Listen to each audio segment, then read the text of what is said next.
हमारी कायरता और चापलूस पार्टियों के और हिंदुओं के ठेकेदारों के चलते एक दो काम जघन्य हुए हैं।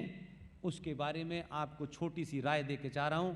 आपकी मर्जी हो, आप में अगर सनातन का 1% भी ईमानदारी हो तो उस बात को 2 बार सोचिएगा। घर पे जाइएगा, गूगल पे ढूंढ लीजिएगा।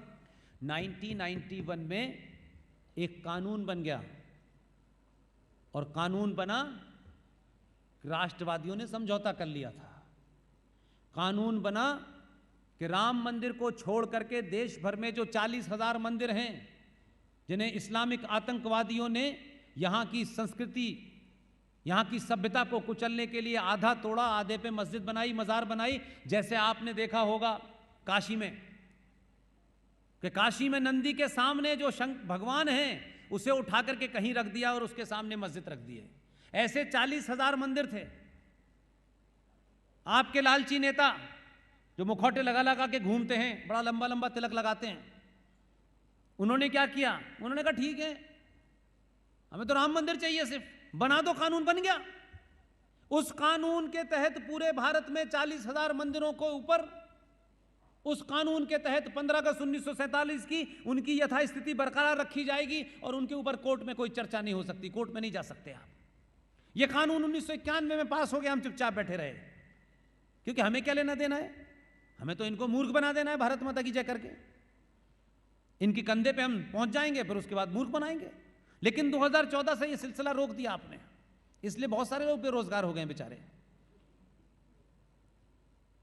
उस कानून के तहत गुजरात राज्य में भी कई मंदिर आते हैं जिनके ऊपर सरकार, सेंटर का वो कानून लागू होता है। आपके राज्य में चुनाव, क्योंकि नेता सिर्फ चुनाव की भाषा समझता है, चुनाव से डरता भी है, और चुनाव के समय ही डराना चाहिए उसको, क्योंकि वही तो बार्गेनिंग का टाइम है। बाकी तो 5 साल वो आएगा नहीं, क्योंकि 5 साल तो उसे 4 गाड़ियां खरीदनी है, बेटे को अमेरिका भेजना है, बेटी को कहीं और भेजना है, कुछ एफडी बनानी है, वो तो उस दलाली में लगता है फिर। लेकिन सही समय पे सही चोट करने से आपको सही रिजल्ट मिलेगा। नेताजी जब वोट मांगने आए तो नेताजी के वोट मांगने से पहले पूरे राज्य में आप एक मुहिम चलाएं कि 1991 का जो कानून बना है, जो पूरे देश पे लागू है, उसमें एक संवैधानिक प्रोविजन है। उस प्रोविजन को, संवैधानिक में कोई काम आपसे गैर संवैधानिक करने के लिए नहीं कह रहा, कोई काम गैर कॉन्स्टिट्यूशनल करने के लिए नहीं कह रहा।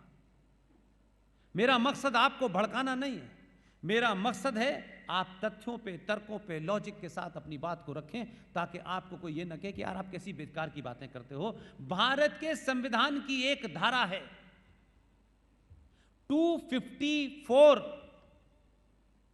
254 ब्रैकेट में 1 ब्रैकेट में 2, सॉरी, यह धारा हर देश की विधानसभा को एक ताकत देती है। इन नेताओं के इससे पहले के दिसंबर से पहले आए और कहें कि भाई देखिए आपने पहले नहीं बताया, ये मक्कारों को पता है, तब भी आपसे ये कहेंगे आपने पहले नहीं बताया हमें, इतने भोले हैं। वहां पिक्चर देखने गए क्या विधानसभा में? क्या देखने गए कि अगर इनको नहीं बताया तो? आप उनसे आज से ये मुहिम चलाएं कि ये जो प्लेसेस ऑफ वर्शिप एक्ट 1991 है, इस प्लेसेस ऑफ वर्शिप एक्ट को गुजरात से समाप्त करने के लिए, यानी हर राज्य को वो ताकत है कि वो अपने राज्य में इसको हटा सकता है। उसका संवैधानिक तरीका ये है कि आपकी राज्य सरकार जो मेजॉरिटी में है, कल क्या पता क्या होगा, किसने देखा है कल? भाई आज समय है और सही समय पे आपने बुला लिया है। बेचारों को पता चल गया तो आप लोगों की नौकरी चली जाएगी। बड़े गलत वक्त पे भड़का के चला गया ये हमारी मुसीबत करने के लिए बुलाया था क्या आपने? आप आज से एक मुहिम चलाएं कि गुजरात राज्य में प्लेसेस ऑफ वर्शिप एक्ट के तहत 1000 के आसपास मंदिर आते हैं। उन मंदिरों के ऊपर से इस एक्ट को जो केंद्र सरकार ने भारत की संसद में पास किया है, इसे निरस्त कर दिया जाए। तो आप एक मुहिम चलाइए कि इस वक्त जो राष्ट्रवादी हैं, आप तो पहले से हैं, 14 तो दिल्ली हुआ 14 में, आप तो 15 साल पहले से हैं।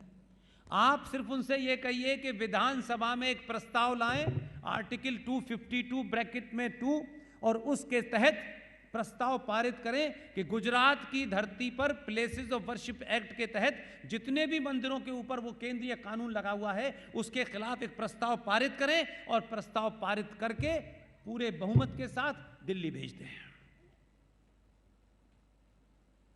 संविधान यह कहता है कि राज्य सरकार को इस बात की इजाजत दी जाती है कि केंद्र का कोई कानून अगर वो नहीं पसंद करता है तो इसके तहत पूरी विधानसभा में उसे रखें, बहुमत से पास करा दें। इत्तेफाक से इतिहास ने जो लम्हा, इतिहास ने जो क्षण आपको दिया है वो इतना खूबसूरत है। गृह मंत्री भी आप ही का, प्रधानमंत्री भी आप ही का, और जो राष्ट्रपति भवन में बैठा है वो आपके प्रधानमंत्री को संघ कार्यालय, संघ की शाखा कानपुर में जब लगती थी तो यही राष्ट्रपति मोदी जी को कैरियर पे बैठा के 4 किलोमीटर ले जाते थे। मैं कोई बात हवा में नहीं कहूंगा, तथ्यों के साथ, इसलिए मैंने कहा। बाकी आपको दिखाना है मैं यहां का नागरिक नहीं हूं, मैं तो नहीं कर सकता। जैसे ही कैरियर पे बिठाने वाले राष्ट्रपति के पास वो जाएगा, उन्हें मालूम है गुजरात से आया है और 2 गुजराती यहां बैठे हुए हैं। जैसे ही उस कानून पे, प्रस्ताव पे साइन होंगे, गुजरात की धरती से प्लेसेस ऑफ वर्शिप एक्ट निरस्त हो जाएगा।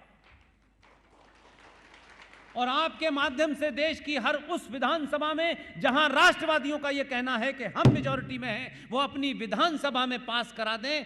देश के अंदर साइन होगा। प्लेसेस ऑफ वर्शिप एक्ट के तहत 40,000 मंदिर, जिसमें अरबों खरबों की जमीन है, हमारे पूर्वजों के वो मंदिर हैं, ऐसा आर्किटेक्चर दुनिया में नहीं मिलता है। सबके ऊपर से जिहादियों का कब्जा हट जाएगा, सरकार का कब्जा हट जाएगा। आपको नए मंदिर बनाने की आवश्यकता नहीं है। वो जो मंदिर बने हैं उसका आर्किटेक्ट दुनिया में नहीं मिलता है, वो आपकी प्रॉपर्टी होगा। आप उसमें बड़े बड़े गुरुकुल खोल सकते हैं। ये काम आपको करना है, आज से करना है, अगर आप ये ईमानदारी के साथ करते हैं। ये मत करिएगा कुछ लोग आ जाएं, नहीं नहीं, अभी तो ये जो गेरुए रंग के वस्त्र डाले वाले, इनकी सरकार को खतरा नहीं, ना ना ना, अभी होगा, तभी देंगे हम वोट। इस बार 3 बार दे चुके हैं, ये बार बार नहीं चलेगा। ये जीएसटी और सड़क बनाने के लिए बार बार नहीं चुन रहे हैं। जीएसटी आता रहेगा, सड़कें बनती रहेंगी, राष्ट्र का निर्माण हो गया तो फिर कोई चिंता नहीं होगी। इसलिए ऐसे मुद्दों को मुश्किल बनाइए और जीएसटी का मुद्दा मत बनाइए। ये कल बदल जाएगा, परसों बदल जाएगा। कुछ राजनीति के कारण है, कुछ अंतर्राष्ट्रीय स्थिति होती है उसके कारण है। लिहाजा मुझे पूरी उम्मीद है, आपके आदमी ने बड़ा सारा काम कर रखा है। सब मैं सार्वजनिक नहीं करना चाहता, क्योंकि उस मुहिम में सिर्फ ऐसा ही नहीं है कि मेरा यूट्यूब आप ही देखते हैं, पड़ोसी भी देखते हैं। उनका अच्छा ये लाइन दे के गया है तो उसके खिलाफ माहौल बनाते, वो लाइन नहीं दूंगा मैं आपको।